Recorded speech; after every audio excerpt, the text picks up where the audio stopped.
Bonjour et bienvenue dans le Best of d'Innovation. Pour vous, nous avons gardé le meilleur de l'actualité high-tech, scientifique, médicale de cette année en Israël, illustré par des interviews, des reportages et des rencontres avec ceux qui construisent aujourd'hui le monde de demain. Et on commence par ces jeunes Israéliens surdoués, des lycéens qui mènent des recherches scientifiques de haut niveau dans les universités israéliennes. Grâce à un programme créé spécialement pour eux, nous irons à leur rencontre à l'université de Tel Aviv. Terminer les tests sur les animaux grâce à l'utilisation d'organes humains miniatures cultivés sur des puces électroniques. Non, vous le verrez, ce n'est pas de la science-fiction. Enfin, nous vous ferons découvrir une toute nouvelle méthode d'apprentissage mise au point par un franco-israélien et qui permet d'acquérir une langue en 3 mois tout en se relaxant. Un programme parfait pour les vacances.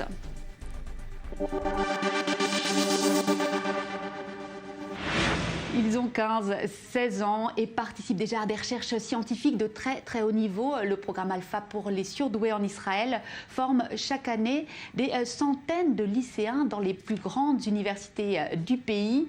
Nous sommes allés à la rencontre de ces génies en herbe, des adolescents surprenants. Vous allez le voir.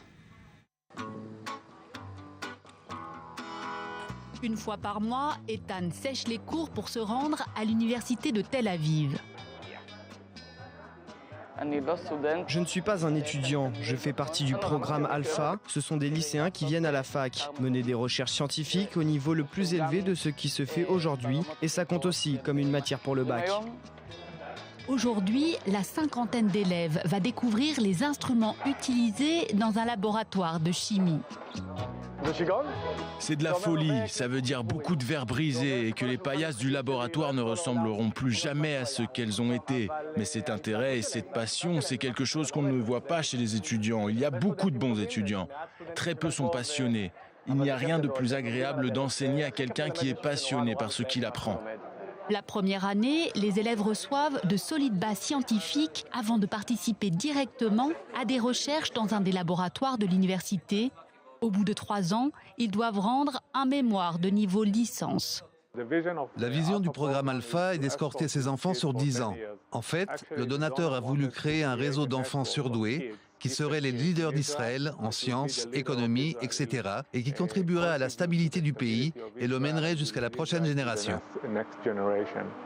Les enfants sont issus de tous les milieux sociaux et ont des origines très diverses. J'ai choisi ce programme parce que j'adore la recherche scientifique, en particulier celle qui concerne le cerveau. C'est vrai, j'ai beaucoup de temps de transport car j'habite à Taïbé dans le nord, mais quand j'arrive ici, j'oublie tout et je me concentre sur toutes les choses exceptionnelles que nous apprenons. Mes parents sont très fiers que leur fils étudie à l'université alors qu'il n'est qu'en seconde. C'est génial, moi aussi j'adore ça. La plupart de ces jeunes sont considérés comme des surdoués, certains depuis leur plus jeune âge. C'est le cas d'Avia, détectée à l'âge de 5 ans.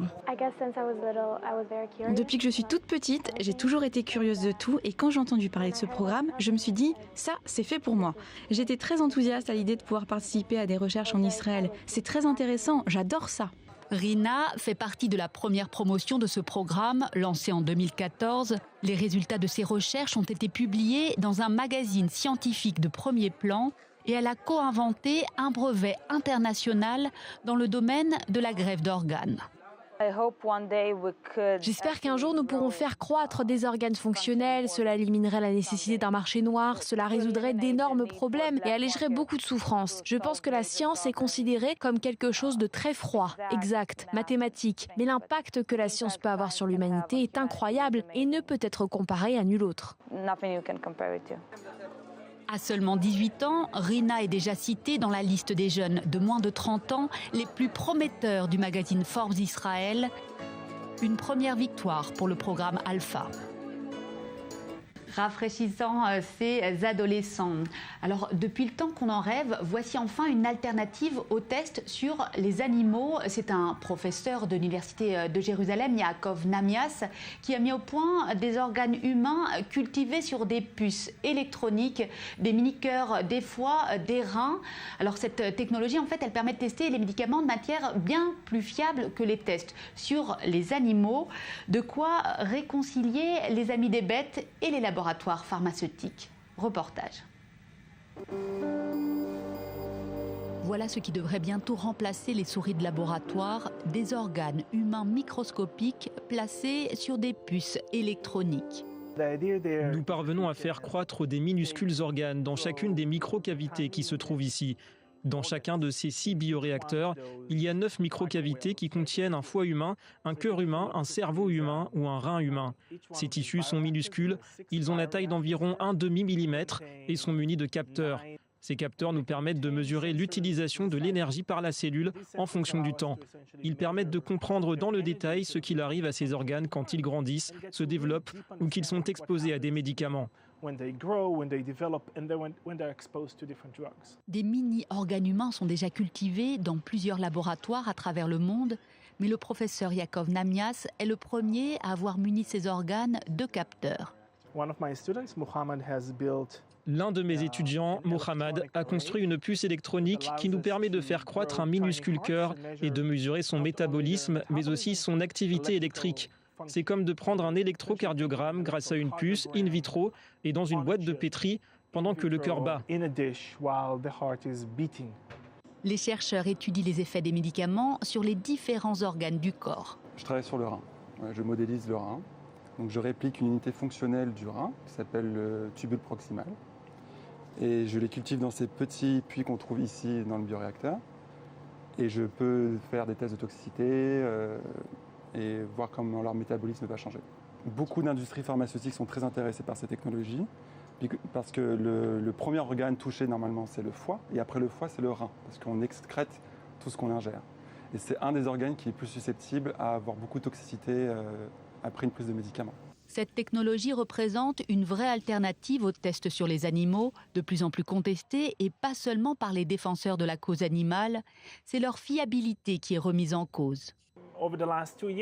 Ces 2 dernières années, on parle d'un coût d'environ 2,6 milliards de dollars pour mettre un seul médicament sur le marché. Cela met 10 ans en moyenne. Et après avoir investi des milliards de dollars, les entreprises doivent retirer les médicaments du marché à cause d'une toxicité inexpliquée. C'est un grave problème, dû au fait que nous n'avons pas vraiment de bons modèles d'études pour étudier la toxicité du médicament. Les souris ont un rôle très important, mais elles ne prédisent pas vraiment comment l'homme va réagir à un médicament. 70% des médicaments qui sont dangereux pour la souris et le rat sont inoffensifs pour l'homme et inversement. L'équipe du professeur Namias a déjà pu démontrer la toxicité de plusieurs médicaments, comme dans le cas du troglitazone, un antidiabète retiré du marché il y a quelques années. Quand il a été mis sur le marché, il a provoqué des problèmes au foie d'un patient sur 60 000. Une chose qui leur été impossible à découvrir lors d'une étude clinique. Nous avons ajouté le médicament à l'une de nos puces et nous avons constaté que cela causait un stress qui empêchait les cellules de se régénérer, un stress qui leur était impossible de détecter autrement. Donc si vous prenez le médicament pendant plusieurs jours, cela provoque des problèmes de foie. Le professeur Namias a créé une start-up Tissu Dynamique qui travaille déjà avec de grands laboratoires pharmaceutiques. L'industrie cosmétique, qui n'a plus le droit d'utiliser les tests sur les animaux, a également largement investi dans ces recherches. Si on peut cultiver des organes humains, alors pourquoi pas des cellules de poulet ou de bœuf? C'est ce qui a été mis au point dans ce même laboratoire du professeur Namias à Jérusalem.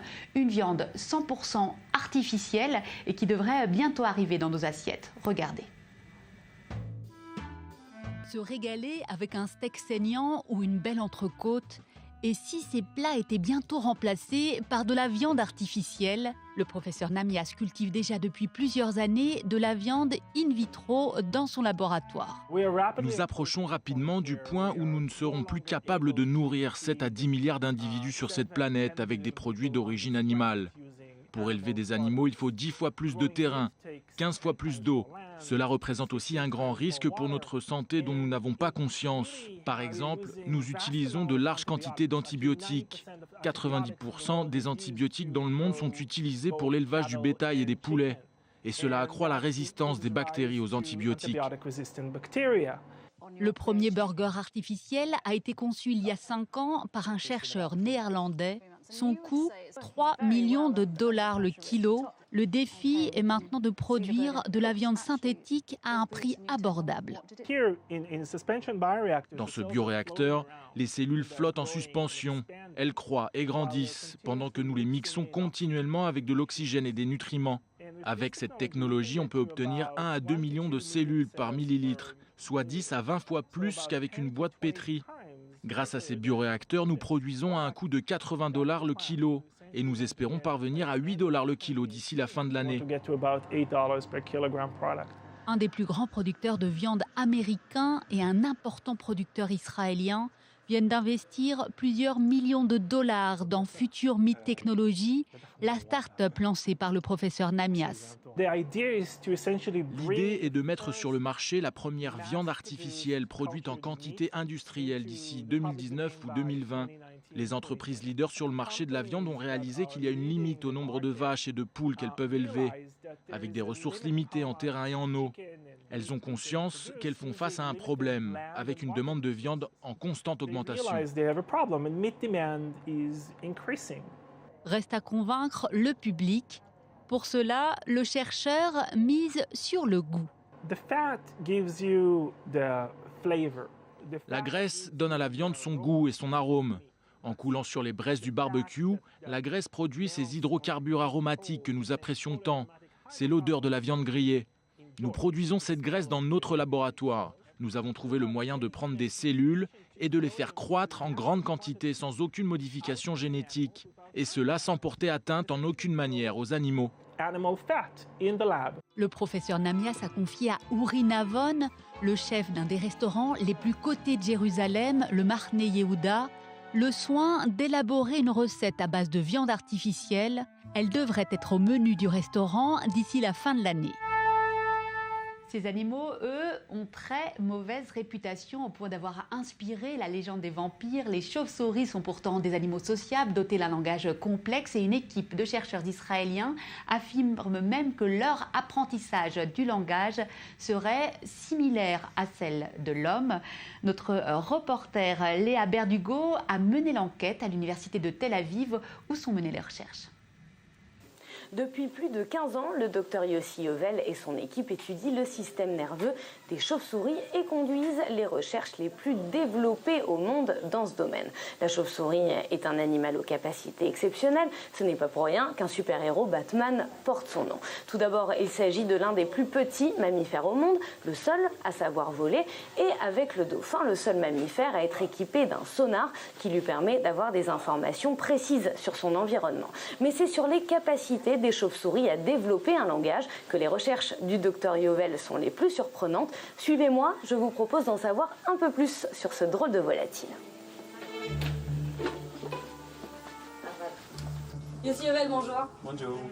Pouvez-vous nous dire comment ont été conduites vos recherches ? Nous avons exposé 3 groupes de bébés chauves-souris à 3 types de dialectes. Et nous avons prouvé qu'après 1 an ou un peu plus de temps, les bébés chauves-souris ont intégré des éléments du dialecte auxquels ils ont été soumis dans leur propre communication. Donc, pour faire simple, ils ont commencé à parler dans le dialecte qu'ils ont entendu. Pour mener cette expérience, les chercheurs ont diffusé aux bébés chauves-souris des bandes-sons de différents dialectes enregistrés dans des colonies à l'extérieur. Direction à présent le laboratoire, un terrain d'expérience un peu particulier.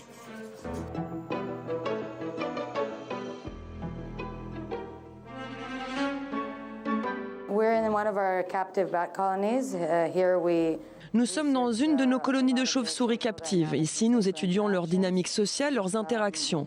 Nous avons environ 40 chauves-souris différentes et chacune d'entre elles est identifiable grâce à une inscription. Comme ça, nous pouvons savoir qui interagit avec qui, sur la durée, leur mode de sommeil. Nous faisons aussi beaucoup d'études sur leur nutrition. Vous pouvez voir là-bas de la nourriture accrochée au mur. Loin de l'image effrayante, parfois véhiculée, les chauves-souris se révèlent être des animaux fidèles en amitié et des mères tendres et affectueuses. So this is Uri. Voici Uri, c'est une jeune maman, et voici son fils Ori. Il est âgé d'1 mois, nous pouvons voir qu'il tète encore. Il va être agrippé à sa mère 24 heures sur 24, 7 jours sur 7, pendant 3 semaines.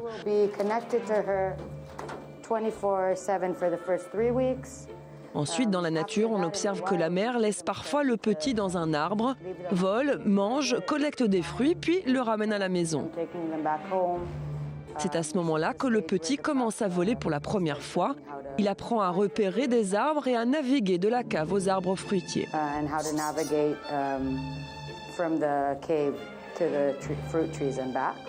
Ces informations, les chercheurs les collectent grâce à des GPS installés sur chaque chauve-souris à l'intérieur et à l'extérieur des colonies. Les comportements sont ainsi analysés, mais au fait, qu'ont-elles d'aussi spécial ? La plupart des chauves-souris sont extrêmement sociables. Elles vivent dans de très grandes colonies, parfois durant des dizaines d'années, avec les mêmes animaux, les mêmes collègues. Donc cela implique une forte structure sociale, des liens créés de longue date.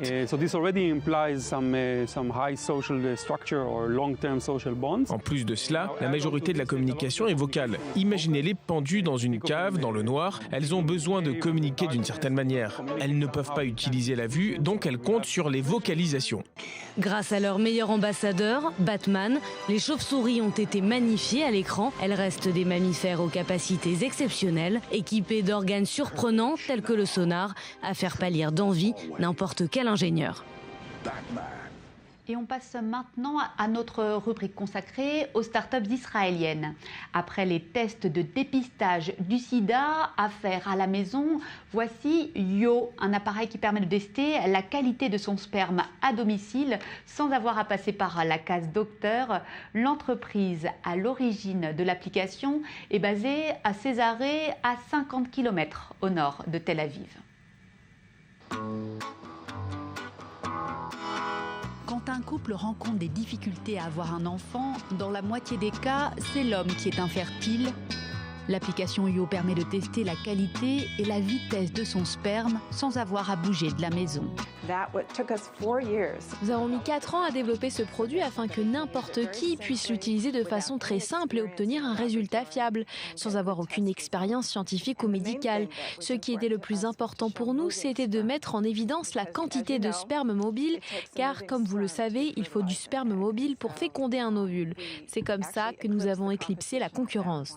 L'utilisation est simple, on fixe le petit appareil à son smartphone, puis on dépose une gouttelette de sperme sur le socle prévu à cet effet, et au bout de 3 minutes, on obtient une vidéo de ces spermatozoïdes. Le test est fiable à 97%. Cela vous montre le sperme, c'est incroyable. Vous pouvez voir tous vos petits nageurs et ensuite l'appareil calcule la concentration de sperme mobile. Si vous faites le test plusieurs fois, cela vous indique votre score de fertilité comparé à celui des autres hommes. Les clients sont des couples qui ont des difficultés à avoir un enfant, mais aussi beaucoup d'hommes seuls.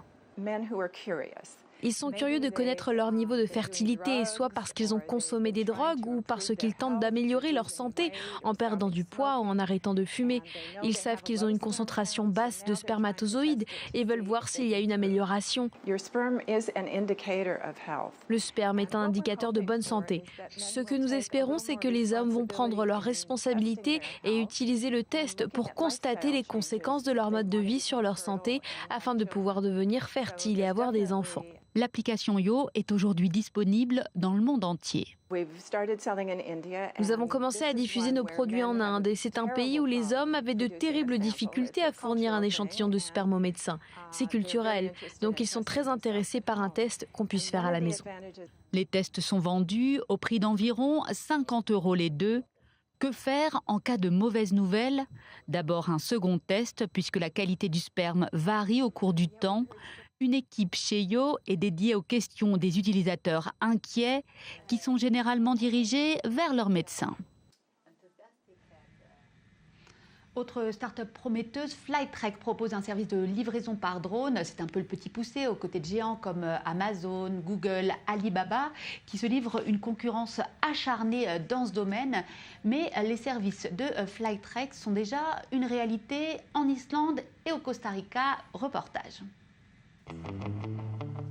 Se faire livrer des sushis en 4 minutes, c'est possible en Islande, le premier pays à avoir autorisé, il y a 10 mois, la livraison par drone en zone urbaine. L'opérateur de ces drones est une start-up israélienne basée à Tel Aviv. Nous avons un partenariat avec AHA en Islande, le premier site de vente du pays. Nous avons formé le personnel logistique sur place et c'est lui qui actionne le système. Quand quelqu'un passe une commande, tout ce qu'il faut faire, c'est insérer le paquet dans le drone et appuyer sur le bouton démarrer. Notre système s'occupe du reste. Il envoie le drone dans les airs, le suit en temps réel, informe le consommateur final que le drone approche et gère tous les paramètres, jusqu'au retour du drone dans les locaux de AHA. Jusqu'ici, un opérateur devait être présent en même temps que le client pour réceptionner le paquet, mais ce ne sera bientôt plus nécessaire grâce au nouveau service proposé par Flytrex. Ce que vous voyez, c'est la nouvelle version de notre système qui permet de livrer des paquets depuis les airs. Le drone stationne au-dessus de la cible, la trappe s'ouvre et le paquet est livré à l'aide d'un filin. C'est l'un des drones les plus sécurisés qui existent. Il est équipé de 6 systèmes GPS, de 6 moteurs au cas où l'un d'entre eux tomberait en panne, de 6 batteries et d'un système de gestion des batteries. Enfin, au cas où malgré toutes ces précautions, il y aurait un problème pendant le vol, vous avez un parachute construit par une société israélienne, Parazero. La sécurité, c'est la priorité des opérateurs de drones qui doivent convaincre les autorités des nombreux pays encore réticents à cette technologie. À chaque fois que nous utilisons un drone plutôt qu'un scooter ou un camion, nous sauvons des vies. Nous payons l'assurance du drone moitié prix que celle d'un chauffeur Uber. Nous venons tout juste de débuter et les drones sont déjà considérés comme plus fiables que les humains. Fondée en 2013, l'entreprise israélienne Flytrex a commencé par développer des systèmes de guidage pour drones avant de s'intéresser à l'énorme potentiel de la livraison par ces engins volants. Je pense que la première fois que vous verrez votre voisin commander des sushis ou un burger et recevoir sa commande en 15 ou 20 minutes, vous comprendrez tout le potentiel des drones. D'ici 2 à 3 ans, vous pourrez commander votre nouvel iPhone et le recevoir dans la demi-heure suivant votre achat, directement depuis le magasin le plus proche de chez vous. Cela va transformer la manière dont on achète et dont on consomme. On pourra commander tout ce qu'on veut aussi rapidement que lorsqu'on télécharge une application depuis notre iPhone. Flytrex met désormais le cap sur l'Amérique. La start-up israélienne fait partie des 10 heureux élus sélectionnés par les États-Unis pour réaliser les premiers pilotes de livraison par drone sur son territoire. Alors, on passe à notre rubrique, cette fois vacances, avec cette méthode pour apprendre une nouvelle langue en 3 mois sans effort. Alors, qui n'en a pas rêvé? Eh bien, un franco-israélien, lui, a mis au point cette méthode. Et c'est assez surprenant parce que, elle a fait ses preuves, la méthode. Elle est désormais disponible sur commande dans le monde entier. Et tout en se relaxant, on apprend une langue. Regardez. Contrairement aux apparences, cet homme ne dort pas. Il est en train d'apprendre une langue étrangère tout en se relaxant. Vous vous détendez au maximum. Patrick est arrivé en Israël il y a 5 mois sans connaître l'hébreu. Cet ingénieur en informatique a opté pour cette toute nouvelle méthode d'apprentissage brevetée par un franco-israélien. Un vrai avantage de cette méthode, c'est qu'on n'apprend rien. Elle imprime carrément dans le cerveau. Contrairement aux autres méthodes d'apprentissage, où on vous donne des bouquins et des phrases à apprendre que vous devez mémoriser en par cœur, parfois en les relisant des centaines de fois et elles ne rentrent pas. Le principe est simple, des images associées à des mots ou des phrases défilent dans le casque pendant que les écouteurs diffusent de la musique baroque. Je voudrais boire. Jerry Saada, l'inventeur de la méthode, s'est inspiré de sa propre expérience d'apprentissage de l'hébreu 20 ans plus tôt. J'ai voulu apprendre une langue étrangère parce que je voulais monter en Israël. J'ai vu qu'il y a une méthode qui se pratiquait pour apprendre par hypnose. J'ai fait une 12aine de séances. Pendant ces 12 séances, j'avais un casque sur la tête, j'entendais de la musique et des paroles. Et j'étais complètement détendu. J'étais détendu par une personne qui me préparait un hypnothérapeute. Et ensuite, au bout des 12 séances, je n'ai rien ressenti de particulier. Mais quand je suis arrivé dans le pays, c'est-à-dire en Israël, je trouvais bizarre que je comprenais ce que les gens disaient. L'objectif, plonger l'étudiant dans un état de relaxation profonde grâce à la respiration contrôlée et à la musique baroque. Notre cœur, qui bat 72 battements la minute, quand il entend cette musique de fond, automatiquement il va baisser et les battements vont se positionner par rapport au battement de la musique que l'on entend. Automatiquement, nous rentrons en position alpha et à partir de ce moment-là, on arrive à enregistrer 4 à 5 fois plus qu'à la normale. David Lefrançois est titulaire d'un doctorat en neurosciences. Ce coach réputé, psychologue et conférencier, est convaincu de l'efficacité de la méthode. Moi, j'étais bluffé. Et en fait, toutes les conditions techniques et, neurologiques liées à l'apprentissage sont réunies pour que ce produit soit opérationnel et permette une accélération d'apprentissage. Par exemple, il y a l'utilisation de sons binauraux. Ça, c'est une véritable révolution parce qu'un souvenir, c'est une mémoire plus une émotion. Quand on utilise des sons binauraux qui passent droite-gauche, en apprenant un mot, on a exactement le même effet de latéralisation et donc un renforcement de la mémoire de façon naturelle et automatisée. L'appareil mobile peut s'utiliser à la maison, au travail ou dans les transports en commun. La promesse est d'apprendre une langue en 3 mois. Pas de miracle pourtant selon Géry Saada. Pour que la méthode marche, il faut être assidu. Les perspectives, en tout cas, font rêver.